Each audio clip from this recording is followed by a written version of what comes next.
नमस्कार बच्चों, आज हम कक्षा अष्टमी की संस्कृत पुस्तक के पाठ चतुर्थ पाठ जिसका नाम है सदैव पूर्तो निदेहि चरणम, इस पाठ को हम पढ़ेंगे।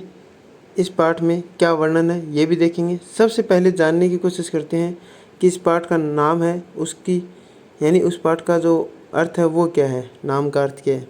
सदैव, सदैव यानी हमेशा। पूर्तो यानी सामने, सामने या आगे।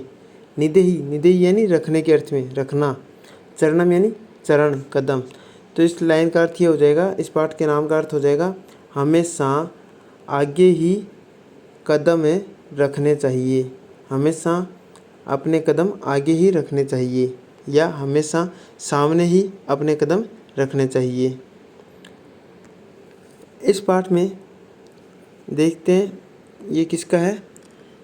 श्रीधर भास्कर वर्णेकर द्वारा विरचित प्रस्तुत गीत में चुनौतियों को स्वीकार करते हुए आगे बढ़ने का आह्वान किया गया है। किसके द्वारा किया गया है ये आह्वान? श्रीधर भास्कर वर्णेकर द्वारा। इसके प्रणेता राष्ट्रवादी कवि है। इसके प्रणेता यानी जो ये कवि है ये किस प्रकार के कवि है? ये राष्ट्रवादी कवि है। राष्ट्र की भावना इनमें बहुत ज़्यादा है। इस गीत के द्वारा उन्होंने जागरण तथा कर्मठता का संदेश दिया। जागरण का मतलब कि जो व्यक्ति है उसे हर परिस्थिति में, हर चुनौतियों में आगे बढ़ चढ़कर उनका सामना करना चाहिए और हमें अपने हिसाब से जागते रहना चाहिए। यानी हर एक समस्या का समाधान हमें उचित समय पर कर लेना चाहिए, जागृत रहना चाहिए। कर्मठता यानी हमें कार्य करते समय हमें पीछे नहीं हटना चाहिए, हमेशा आगे ही बढ़ते रहना चाहिए, कार्य को करते ही रहना चाहिए। वह कर्मठता, किसी काम को ये ना हो कि करे ही ना। तो बच्चों इसमें कुछ लाइनें हैं, इनका अनुवाद देखेंगे। चल चल पूर्तो निदेहि चरणम यानी चलो चलो, सामने या आगे रखकर कदमों को। हमेशा हमेशा अपने कदमों को सामने या आगे रखकर ही चलना चाहिए। चलो चलो, अपने कदम आगे रखो। सदैव पूर्तो निदेहि चरणम, हमेशा अपने कदमों को आगे ही बढ़ाना चाहिए। फिर आगे है गिरि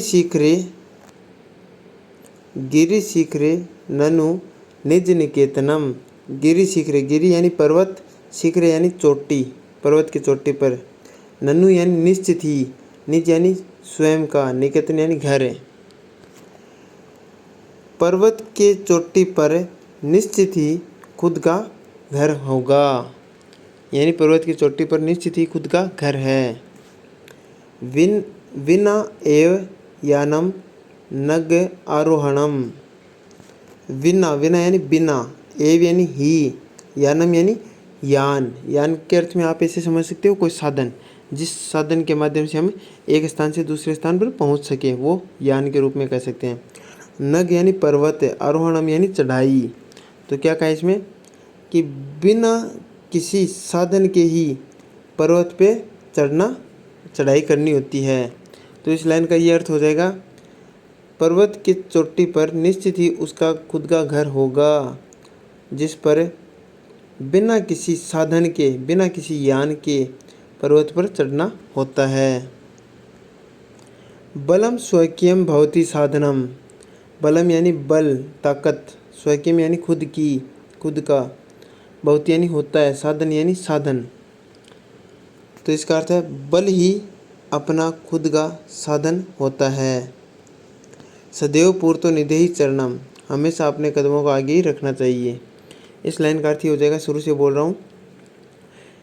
पर्वत की चोटी पर निश्चित रूप से खुद का स्वयं का घर होगा, जिस घर पर बिना किसी यान के, बिना किसी साधन के उस पर्वत पर चढ़ना होता है।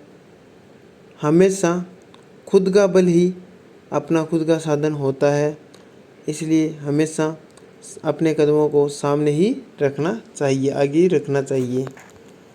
फिर आगे वाली लाइन है पथि पाषाणः विस्मः परखरः। पथि यानी रास्ता, पाषाणः यानी पत्थर, विस्मः यानी टेढ़े मेढ़े, परखरा यानी नुकीले। रास्ते में नुकीले और टेढ़े मेढ़े पत्थर मिलेंगे। या मिलते हैं। जैसे वो निज निकेतन की बात हुई ना, कि घर है, खुद का घर है, निज निकेतन खुद का घर है, जिस पर चढ़ने के लिए टेढ़ा मेढ़ा और नुकीले पत्थरों का रास्ता है। हिंस्रः पश्वः परितो घोरः, घोरा यानी भयंकर, परितो यानी चारों ओर, पश्व यानी पशु, हिंस्वा यानी हिंसक। तो इसका अर्थ ये है, भयंकर और हिंसक पशु चारों ओर हैं। सुदुष्करम खलु यद्यपि गमनम, यद्यपि खलु यानी निश्चित, गमनम यानी जाने के अर्थ में, सुदुष्करम यानी कठिन है। अर्थ होगा यद्यपि वहाँ जाने का मार्ग निश्चित रूप से कठिन ही होगा, इसलिए सदैव पूर्तो निधि चरणम, हमेशा अपने कदमों को सामने ही रखना चाहिए। इस लाइन का पूरे का अर्थ बता रहा हूँ, पूरे श्लोक का, कि जो खुद का घर है पर्वत पर, उसके लिए कहा है कि उसके रास्ते में बहुत सारे नुकीले और टेढ़े मेढ़े पत्थर आएंगे, भयंकर और हिंसक पशु भी उसके चारों ओर होंगे। यद्यपि जहाँ वह जाना चाह रहा है वहाँ का रास्ता भी कठिन ही होगा निश्चित रूप से, लेकिन फिर भी हमेशा अपने कदमों को आगे ही सामने ही रखना चाहिए। जही ही भीतिम भज भज शक्तिम, जही ही छोड़ो, भीतिम यानी भय को छोड़ो, भज भज शक्तिम शक्ति को भजो, यानी शक्ति के ऊपर रहो, शक्ति का ही ध्यान रखो, लेकिन जो भय है उसको छोड़ो।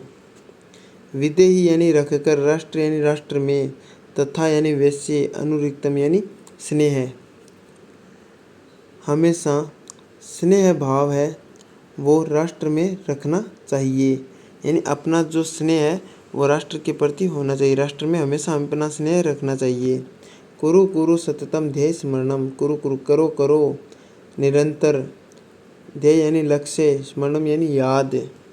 तो इस लाइन का अर्थ हुआ, अपने लक्ष्य को निरंतर स्मरण करना चाहिए, अपने लक्ष्य को हमेशा याद रखना चाहिए, और सदैव पूर्तो निधि चरणम, अपने कदमों को हमेशा आगे ही बढ़ाना चाहिए।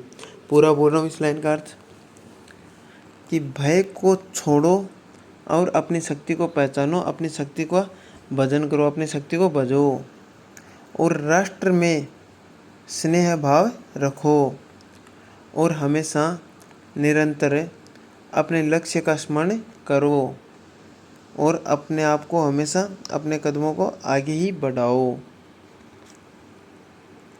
तो ये जो कहानी है ये है श्रीधर भास्कर वर्णेकर की, जिसमें कहा है कि, दोबारा से बोल रहा हूँ सारा का सारा एक बार में, जिसमें कहा है कि चलो चलो अपने कदमों को सामने ही या आगे ही बढ़ाओ, हमेशा अपने कदमों को आगे ही बढ़ाना चाहिए।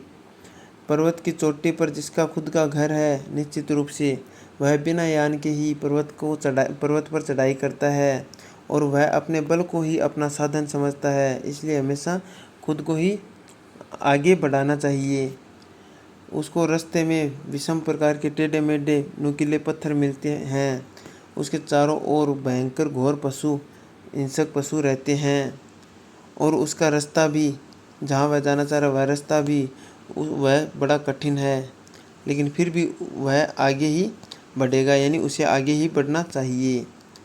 उसे भय को छोड़ना चाहिए और शक्ति को पहचानना चाहिए, शक्ति को भजना चाहिए, और राष्ट्र में अपना जो स्नेह वो रखना चाहिए, और निरंतर अपने लक्ष्य को स्मरण करना चाहिए, और सर्वदा हमेशा अपने आप के कदमों को आगे ही बढ़ाना चाहिए। ये कहानी का मूल भाव था। ये कुछ शब्दार्थ है, ये बच्चों आप देख लेना। तो ये आपको वीडियो कैसा लगा आप हमें कमेंट सेक्शन में ज़रूर बताइएगा। जब बच्चे आप देख लेते हो वीडियो को, तो आप वीडियो में कमेंट में अपना नाम लिख सकते हैं, नाम नहीं लिखो तो शॉर्ट नेम लिख सकते हो ताकि पता चले कि किसने देखा है। तो मिलते हैं दोस्तों यानी बच्चों एक नई वीडियो के साथ। जय हिंद, जय भारत।